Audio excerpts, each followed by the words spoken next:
So hey friends, welcome back to my YouTube channel study with Sabhya. So आज इस video में हम लोग देखेंगे भौतिक विज्ञान यानी फिजिक्स का लेसन प्लान एंड प्रकरण है हमारा गति के प्रकार। सो अगर आप सारे सब्जेक्ट्स के लेसन प्लान्स देखना चाहते हैं हिंदी इंग्लिश दोनों ही लैंग्वेजेस में, तो चैनल पे मैंने एक स्पेशल प्लेलिस्ट बना दी है ऑल मैक्रो लेसन प्लान के नाम से। आप वहाँ से सारे लेसन प्लान्स देख सकते हैं या फिर वीडियो के लास्ट में आप क्लिक करके वहाँ से भी देख सकते हैं। सो वीडियो को आगे देखने से पहले अगर आप चैनल पर नए हैं और सब्सक्राइब नहीं किया है तो जल्दी से चैनल को सब्सक्राइब कर दीजिए, वीडियो को लाइक कर दीजिए एंड यस मेरे टेलीग्राम चैनल को ज्वाइन कर लीजिए जिसकी लिंक आपको डिस्क्रिप्शन बॉक्स में मिल जाएगी। सो सबसे पहले हम लोग हेडिंग डालेंगे पाठ योजना, देन लेफ्ट हैंड साइड दिनांक विषय और प्रकरण डालेंगे। प्रकरण को हमेशा अंडरलाइन करते हैं। राइट हैंड साइड कक्षा चक्र और अवधि डालेंगे। इतनी डिटेल्स डालने के बाद हमें सामान्य उद्देश्य मंचन करने होते हैं। तो जिस भी विषय की हम पाठ योजना बना रहे हैं उस विषय को पढ़ाने के क्या उद्देश्य होते हैं वही चीज़ हम लोग सामान्य उद्देश्य में लिखते हैं। जैसे कि यहाँ पे साइंस का लेसन प्लान है ये, तो विज्ञान को पढ़ाने के क्या उद्देश्य है वो हम लोग सामान्य उद्देश्य में लिखेंगे। उसके बाद विशिष्ट उद्देश्य आता है जो कि 3 कैटेगरीज में डिवाइडेड रहता है। पहला है ज्ञानात्मक उद्देश्य, जहाँ पर हम बताएंगे ये जो टॉपिक हम पढ़ा रहे हैं उससे बच्चों को क्या नॉलेज मिलेगी। देन ज्ञानात्मक उद्देश्य के बाद बोधात्मक उद्देश्य आता है। फिर इसमें हम लोग बताएंगे कि इस टॉपिक को पढ़ने के बाद बच्चे क्या बोध कर पाएंगे, क्या अंडरस्टैंड कर पाएंगे। बोधात्मक उद्देश्य के बाद प्रयोगात्मक उद्देश्य आता है जहाँ पे हम बताएंगे ये जो नॉलेज हमने बच्चों को दी है उसे बच्चे अपनी लाइफ में अपने जीवन में कैसे कहाँ अप्लाई कर पाएंगे। तो ये है विशिष्ट उद्देश्य। उसके बाद हमें सहायक शिक्षण सामग्री मेंशन करनी होती है।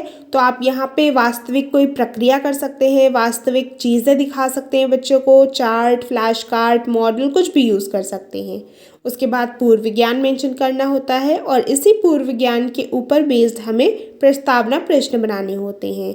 तो प्रस्तावना प्रश्न बनाने के लिए आपको इस तरह से एक टेबल बनानी होती है जिसमें कि क्रम संख्या, छात्राध्यापिका क्रिया और छात्र अनुक्रिया होगा। छात्र अध्यापिका क्रिया वाले कॉलम में हम लोग प्रश्न लिखते हैं एंड इनके उत्तर छात्र अनुक्रिया में लिखे जाएंगे। ये नंबर ऑफ क्वेश्चंस वेरी कर सकते हैं from class to class and अलग अलग टीचर्स अलग अलग फॉर्मेट बताते हैं, अलग अलग नंबर ऑफ क्वेश्चंस हो सकते हैं। बेसिकली 5 क्वेश्चंस तक पूछे जाते हैं from 6 to 8 class and from 1 to 5th class 3 questions तक पूछे जाते हैं। जो आपका लास्ट क्वेश्चन होता है वो समस्यात्मक प्रश्न होता है और इसी प्रश्न के उत्तर को हम लोग उद्देश्य कथन में लिखते हैं, लेकिन आगे एक स्टेटमेंट ज्वाइन कर देते हैं। अतः आज हम इस टॉपिक के बारे में विस्तार पूर्वक अध्ययन करेंगे।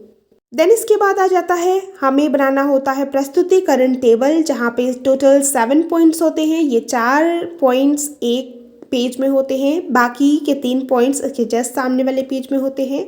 यहाँ पे होता है क्रम संख्या, शिक्षण बिंदु, छात्र अध्यापिका क्रिया, छात्र अनुक्रिया। यहाँ पे हम लोग शिक्षण बिंदु डालेंगे यानी सब टॉपिक जो हम लोग सबसे पहले पढ़ाएंगे। फिर उससे रिलेटेड हमें क्वेश्चंस पूछने होते हैं, 2 या 1 क्वेश्चंस आप पूछ सकते हैं। इन्हें डेवलपमेंट्री क्वेश्चन कहते हैं। इन क्वेश्चन के आंसर को छात्र अनुक्रिया में लिखेंगे। फिर जो भी हमारा शिक्षण बिंदु है उसका स्पष्टीकरण देंगे। स्पष्टीकरण देते टाइम छात्र ध्यान पूर्वक सुनेंगे, ये चीज लिखी जाएगी छात्र अनुक्रिया में। इसके जस्ट सामने वाला पेज ये है जहाँ पे शिक्षण विधि, शिक्षण सहायक सामग्री, श्यामपट्ट कार्य है। जहाँ पे हमने प्रश्न पूछे हैं प्रश्नोत्तर विधि लिख देंगे। जहाँ पे हमने स्पष्टीकरण स्टार्ट किया था व्याख्यान विधि लिख देंगे। कोई टीचिंग लर्निंग मटेरियल आप यूज़ कर रहे हैं तो उसे प्लेन पेपर में बना के पेस्ट करिए, नहीं तो डैश लगा दीजिए। ये हमारा सेकंड शिक्षण बिंदु है जहाँ पे हम लोग क्वेश्चंस पहले पूछ लेंगे, प्रश्न पूछ लेंगे और सेम उसी तरह से फॉर्मेट फॉलो करेंगे और फिर हमारा जो शिक्षण बिंदु है ये उसका स्पष्टीकरण दे देंगे। स्पष्टीकरण अगर आप बड़ी क्लास के लिए बना रहे हैं तो स्पष्टीकरण ज़्यादा कर दीजिए, अगर छोटी क्लास के लिए बना रहे हैं तो इतना भी रख सकते हैं। तो ये जो प्रश्न है इन्हें डेवलपमेंट्री क्वेश्चंस कहते हैं। हम लोग अपने टॉपिक को पढ़ाने से पहले बच्चों से कुछ क्वेश्चंस पूछते हैं ताकि बच्चे अपने आप से क्वेश्चन सुन के कोई चीज़ रिलेट कर पाएँ कि हम क्या पढ़ाने जा रहे हैं। इसके जस्ट सामने वाला पेज ये है जहाँ पे प्रश्न है, प्रश्नोत्तर विधि लिख देंगे। जहाँ पे स्पष्टीकरण स्टार्ट किया था व्याख्यान विधि लिख देंगे। यहाँ पे शिक्षण सहायक सामग्री हमने यूज़ की थी, इसलिए हमें इस तरह से प्लेन पेपर में बनाकर पेस्ट करना होता है। श्यामपट्ट कार्य आप लिखना चाहें तो लिख सकते हैं, नहीं तो डैश लगा दीजिए। नेक्स्ट हमारा थर्ड शिक्षण बिंदु आ जाता है, जहाँ पे फिर से हम लोग प्रश्न उत्तर पूछेंगे, प्रश्न पूछेंगे, डेवलपमेंट्री क्वेश्चंस, उसके बाद हम लोग स्पष्टीकरण दे देंगे। स्पष्टीकरण देते वक्त हमेशा छात्र अनुक्रिया में आप लिखेंगे छात्र ध्यानपूर्वक सुनेंगे।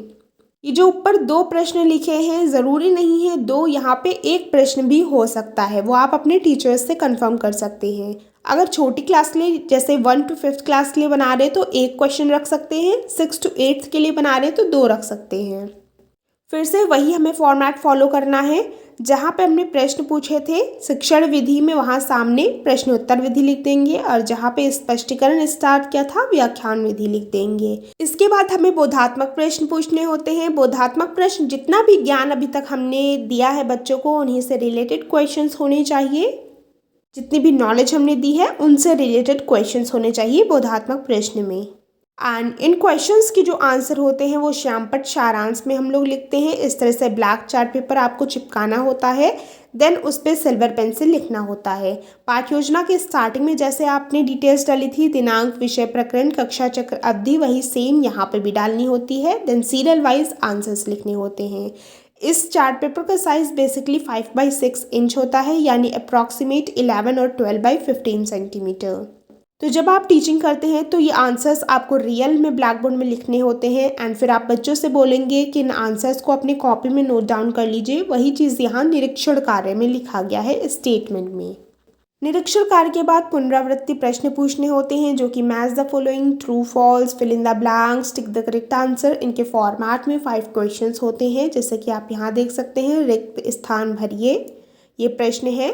फिर उसके बाद हमें बेसिकली गृह कार्य देना होता है। सो आई होप वीडियो आपको इन्फॉर्मेटिव लगी होगी, तो जल्दी से वीडियो को लाइक कर दीजिए। बाकी के lesson plans and internship files आप यहाँ से क्लिक करके देख सकते हैं। मिलते हैं नेक्स्ट वीडियो में। Till then bye bye, take care.